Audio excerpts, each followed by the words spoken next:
ഏതൊരു video എഡിറ്ററും video എഡിറ്റിംഗിലേക്ക് കടക്കുന്നതിന് മുമ്പ് അറിഞ്ഞിരിക്കേണ്ടതായ ചില കാര്യങ്ങളുണ്ട്.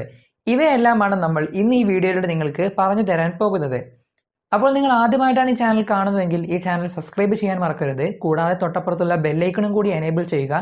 എങ്കിൽ മാത്രമേ ഞങ്ങൾ അപ്ലോഡ് ചെയ്യുന്ന വീഡിയോകൾ നിങ്ങൾക്ക് അപ്പോൾ തന്നെ നോട്ടിഫിക്കേഷനായി ലഭിക്കുകയുള്ളൂ.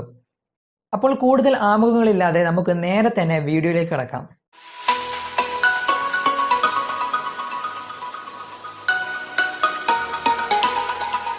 ആദ്യമായി ഒരു വീഡിയോ എഡിറ്റർ നല്ലൊരു സ്റ്റോറി ടെല്ലർ ആയിരിക്കണം.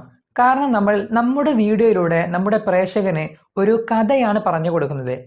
ഇന്നത്തെ കാലത്ത് നമ്മൾ ഒരുപാട് വാട്സപ്പ് സ്റ്റാറ്റസുകൾ കാണാറുണ്ട്. പരസ്പരം ബന്ധമില്ലാത്ത ഒരുപാട് വീഡിയോകൾ കൂട്ടിച്ചേർത്തുകൊണ്ടാണ് പലരും വാട്സപ്പ് സ്റ്റാറ്റസുകൾ നിർമ്മിക്കുന്നത്. പക്ഷെ നല്ലൊരു വീഡിയോ എഡിറ്റർ ആണെങ്കിൽ പരസ്പരം ബന്ധമുള്ള വീഡിയോകളെ കൂട്ടിച്ചേർത്തുകൊണ്ടായിരിക്കും അദ്ദേഹം വീഡിയോകൾ നിർമ്മിക്കുന്നത്. അതിനാൽ തന്നെ ആ വീഡിയോ കാണുന്ന പ്രേക്ഷകനെ അതിൽ നിന്നും ഒരു സ്റ്റോറി ഉൾക്കൊള്ളാനാകും. അപ്പോൾ നല്ലൊരു വീഡിയോ എഡിറ്റർ ആവാൻ നമ്മൾ നല്ലൊരു സ്റ്റോറി ടെല്ലർ കൂടി ആവണം. രണ്ടാമതായി നമ്മൾ ക്യാമറയിൽ ഷൂട്ട് ചെയ്ത ഒരു വീഡിയോ, അതല്ലെങ്കിൽ നെറ്റിൽ നിന്നും ഡൗൺലോഡ് ചെയ്ത ഒരു ഫൂട്ടേജ്, ഇവ പ്രത്യേകിച്ച് എഡിറ്റിങ്ങുകളൊന്നും ഇല്ലാതെ നേരെ തന്നെ പ്രേക്ഷകന് മുമ്പിൽ സമർപ്പിക്കാതെ അതിൽ കുറച്ച് എഫക്റ്റും അതുപോലെ തന്നെ ഗ്രാഫിക്സും ആഡ് ചെയ്തുകൊണ്ട് നമ്മൾ സമർപ്പിക്കുകയാണെങ്കിൽ അത് തീർത്തും വളരെ മനോഹരമായിരിക്കും.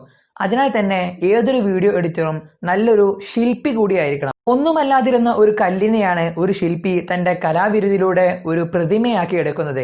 ഇതേ ഒരു പ്രവർത്തനം തന്നെയാണ് ഒരു വീഡിയോ എഡിറ്ററും അദ്ദേഹത്തിന്റെ വീഡിയോ എഡിറ്റിങ്ങിലൂടെ നിർവഹിക്കുന്നത്. മൂന്നാമതായി ഒരു വീഡിയോ എഡിറ്ററിന് വേണ്ട ഏറ്റവും പ്രധാനപ്പെട്ട ഒരു വിശേഷണമാണ് ബീങ് എ ഗുഡ് വിഷ്വലൈസർ. കാരണം നമ്മൾ ഉണ്ടാക്കുന്ന ഈ വീഡിയോയെ നമ്മുടെ മനസ്സിൽ കാണാൻ നമുക്ക് സാധിക്കണം. നമ്മുടെ മനസ്സിലായിരിക്കണം അതിന്റെ മുഴുവൻ പ്രീ എഡിറ്റിംഗ് വർക്കുകൾ നടക്കേണ്ടത്. ഇവിടുത്തെ പ്രീ എഡിറ്റിംഗ് വർക്കുകൾ നടന്നതിന് ശേഷമാണ് നമ്മൾ കമ്പ്യൂട്ടറിൽ എഡിറ്റിംഗ് സ്റ്റാർട്ട് ചെയ്യേണ്ടത്. അപ്പോൾ ഒരു നല്ല വിഷ്വലൈസർക്ക് മാത്രമേ നല്ലൊരു വീഡിയോ പ്രേക്ഷകന് മുമ്പിൽ സമർപ്പിക്കാൻ സാധിക്കുകയുള്ളൂ. നാലാമതായി നമുക്ക് അറിയാവുന്നത് പോലെ കമ്പ്യൂട്ടറിന്റെ സഹായത്തോടെയാണ് നമ്മൾ വീഡിയോ എഡിറ്റിംഗ് വർക്കുകൾ നടത്തുന്നത്. അതിനാൽ തന്നെ നമ്മൾ കമ്പ്യൂട്ടറിൽ വീഡിയോ എഡിറ്റിംഗിന് വേണ്ടി ഉപയോഗിക്കുന്ന Adobe premier pro, final cut pro, after effects ഇതുപോലത്തെ സോഫ്റ്റ്വെയറുകൾ എങ്ങനെ ഉപയോഗിക്കാമെന്നും അതിലെ ടൂളുകൾ എങ്ങനെ ക്രിയേറ്റീവായി ഉപയോഗിക്കാമെന്നും നമ്മുടെ എഡിറ്റിങ്ങിന് ആവശ്യമായ ടൈറ്റിൽ, എഫക്റ്റ് കാര്യങ്ങളെല്ലാം എങ്ങനെ ഈ സോഫ്റ്റ്വെയറുകളിൽ കൊണ്ടുവരാമെന്നും നമുക്ക് ഒരു ബേസിക് ഐഡിയ ഉണ്ടായിരിക്കണം. എങ്കിൽ മാത്രമേ നമുക്ക് നല്ലൊരു ഔട്ട്പുട്ട് വീഡിയോ എഡിറ്റിങ്ങിലൂടെ ലഭിക്കുകയുള്ളൂ. അഞ്ചാമതായി ഒരു വീഡിയോ എഡിറ്റർ നല്ലൊരു പ്രോബ്ലം സോൾവർ കൂടിയായിരിക്കണം. കാരണം നമ്മുടെ ക്ലയന്റ് വന്ന് നമുക്ക് വ്യത്യസ്ത രീതിയിലായിരിക്കും വർക്കുകൾ ഏൽപ്പിക്കുന്നത്. അപ്പോൾ നമ്മൾ ഉദാഹരണത്തിന് ഏതെങ്കിലും ഒരു വീഡിയോ നമ്മുടെ വീഡിയോ എഡിറ്ററിലേക്ക് ഇടുന്ന സമയത്ത് വീഡിയോ എഡിറ്റർ ഹാങ് ആയി അത് ക്ലോസ് ആയി പോയി. അപ്പോൾ ഈ ഒരു പ്രശ്നത്തെ എങ്ങനെ സോൾവ് ചെയ്യാമെന്നുള്ള ഒരു പ്രോബ്ലം സോൾവർ മൈൻഡ് നമുക്കുണ്ടായിരിക്കണം.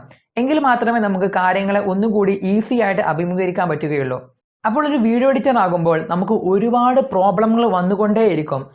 അപ്പൊ ഇതിനെല്ലാം തരണം ചെയ്യാനുള്ള ഒരു പ്രോബ്ലം സോൾവർ മൈൻഡ് കൂടി ഒരു വീഡിയോ എഡിറ്ററിന് നിർബന്ധമാണ്. എങ്കിൽ മാത്രമേ നമുക്ക് നല്ലൊരു ഔട്ട്പുട്ട് നമ്മുടെ ക്ലയൻസിന് നൽകാൻ സാധിക്കുകയുള്ളൂ. അപ്പോൾ നമ്മൾ ഇന്ന് ഈ വീഡിയോയിൽ പറഞ്ഞ ഈ 5 കാര്യങ്ങൾ നിങ്ങൾ നിങ്ങളുടെ വീഡിയോ എഡിറ്റിംഗിന്റെ കരിയറിൽ പ്രാവർത്തികമാക്കുകയാണെങ്കിൽ നിങ്ങൾക്ക് തീർച്ചയായും നല്ലൊരു ക്രിയേറ്റീവായ വീഡിയോ എഡിറ്ററായിട്ട് മാറാൻ സാധിക്കും. വീഡിയോ എഡിറ്റിംഗിനെ കുറിച്ചുള്ള മറ്റു ക്ലാസ്സുകളുമായി നമുക്ക് വീണ്ടും അടുത്ത അധ്യായത്തിൽ കാണാം.